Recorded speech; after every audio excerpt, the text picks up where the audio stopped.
Hello viewers, this is Paladin of Odin, and this is some more Magic the Gathering Online. This is another episode of the Standard Commentary series, and it looks like we might have Selesnya Aggro versus Boros Aggro, or possibly Boros Dwarves. But he just played Veteran Motorist and crewed up Smuggler's Copter to attack in for 4, discarding a Selfless Spirit. Second main phase, Toolcraft Exemplar. And, you know, this thing is incredibly good value. I mean, it is just ridiculously good value. You play, this guy on turn 1, or Throbbing Inspector on turn 1. You play this on turn 2, with Toolcraft Exemplar. Preferably you play him instead of Throbbing Inspector, but, not every deck is running, Boros Aggro. But, turn 1, turn 2, he's a 3-2 on turn 2 to attack with. Turn 3, crew this up.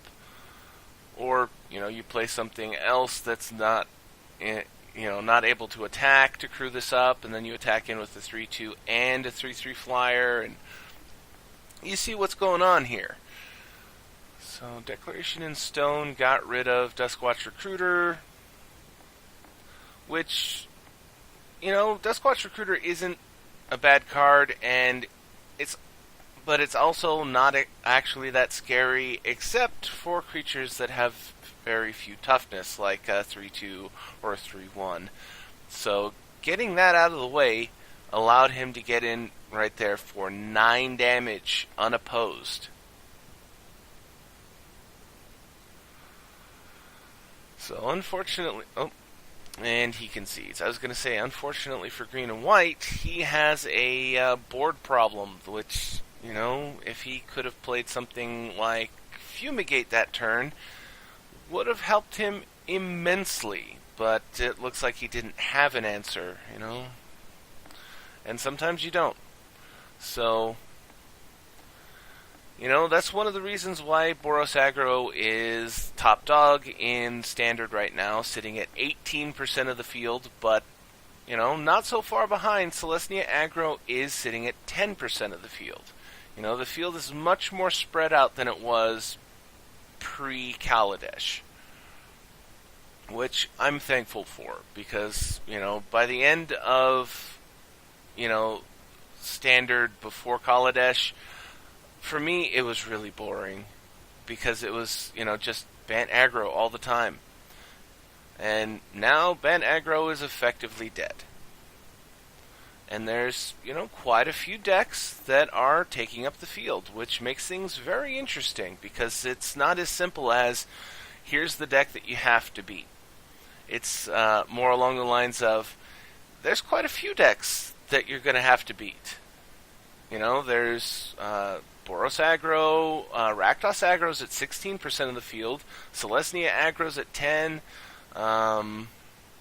Control is almost a dead genre in Standard right now. They do take up a little tiny bit of the field, but not really enough to worry about all that much.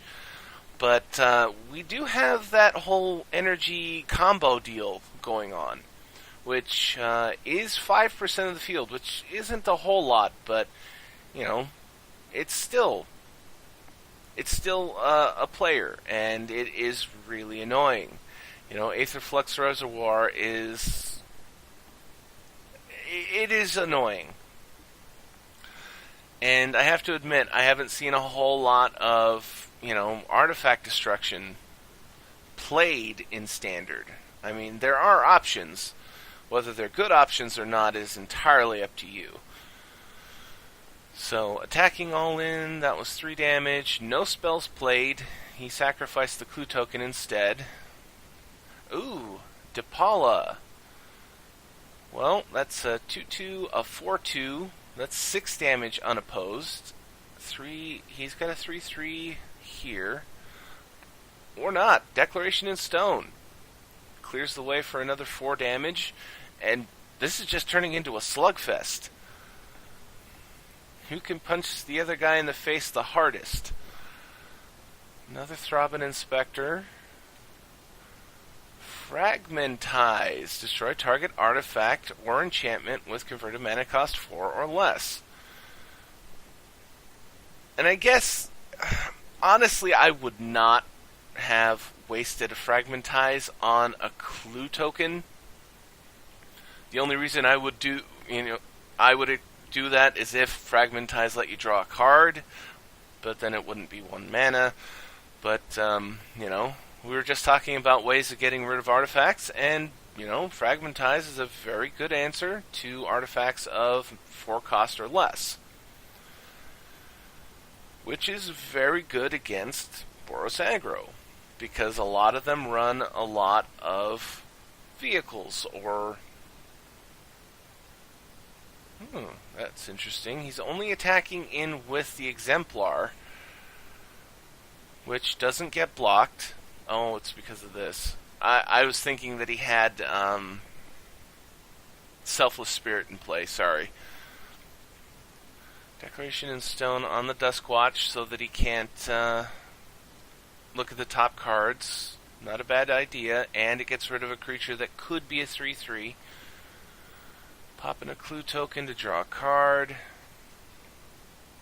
And popping a clue token to draw a card.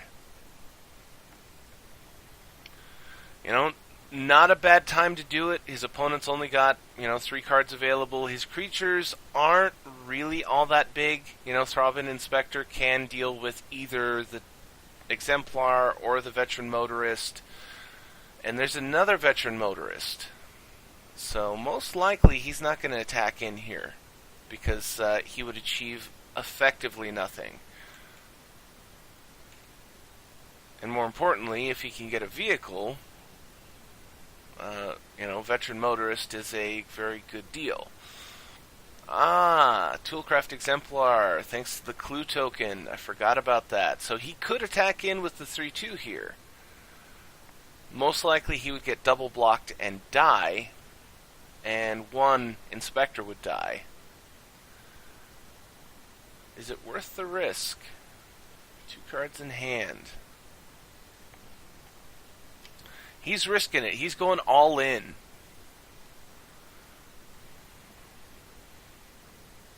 So, Motorist and Throbbing Inspector. So, he takes 3 damage there, but he did get rid of a 3/1. Another Exemplar. Green-White's in trouble here. He's down to 8. His opponent's got 4 creatures, 2 of which will be 3/2s on his attack phase. He's only got 1 blocker. Honestly, and no plays. I was going to say, honestly, if I could, I would Fumigate right there. But it doesn't look like he has it.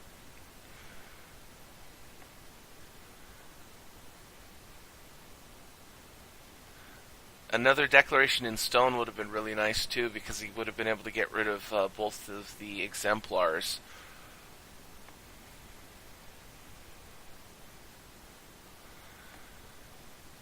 And unless Boros has something in his hand worth playing, honestly, I expect him to man up the Needle Spires and attack all in.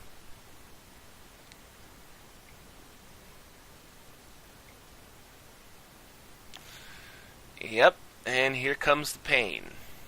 2 3/2s, a 3/1, a 2/1 double strike, and a 1/2.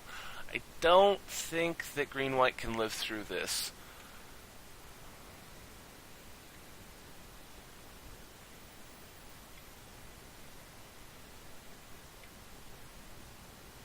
Heron's Grace Champion. They all get +1/+1 and lifelink. So he's got a 2/3 and a 3/3, both with lifelink.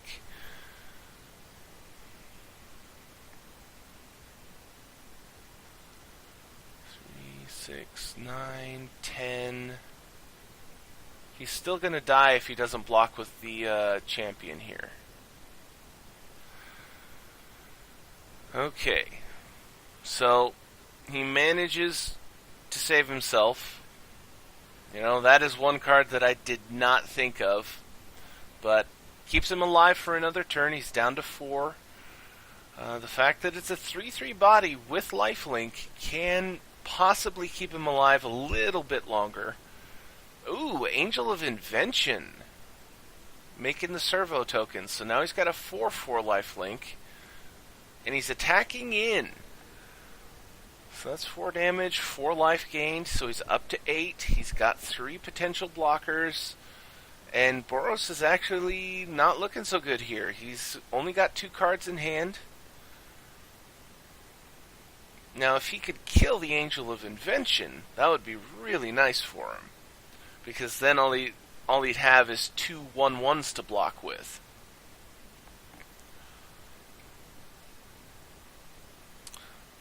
Declaration in Stone on the servo tokens. Okay. Takes it down to a single 2/1 to block with. And he's attacking all in. He's got the Selfless Spirit as backup. But he's blocking the 3/1. Oh, really? He didn't decide to save it. That's still 6 damage that got through. So Selesnya is down to 4. Fragmentize on the clue token to keep the exemplars down. You know, now I see why he was fragmentizing the clue tokens. It's all because of this guy. Thalia's Lieutenant, that'll make him a 4/4 again. Things are a little bit tight here. You know, Selesnya is doing a good... Oh, not going to attack in here. Mainly because he's at 4. Boros draws his card and concedes the whole match. I was going to say, he's holding back the champion because he's at 4, which, you know, potentially Boros could do very handily. But it looks like Boros was drawn dead, unfortunately. So I guess I'll end the video there. That was Selesnya Aggro versus Boros Aggro, or Boros Dwarves. And if you liked what you saw, hit that like and subscribe button for me, and I will see you in the next video.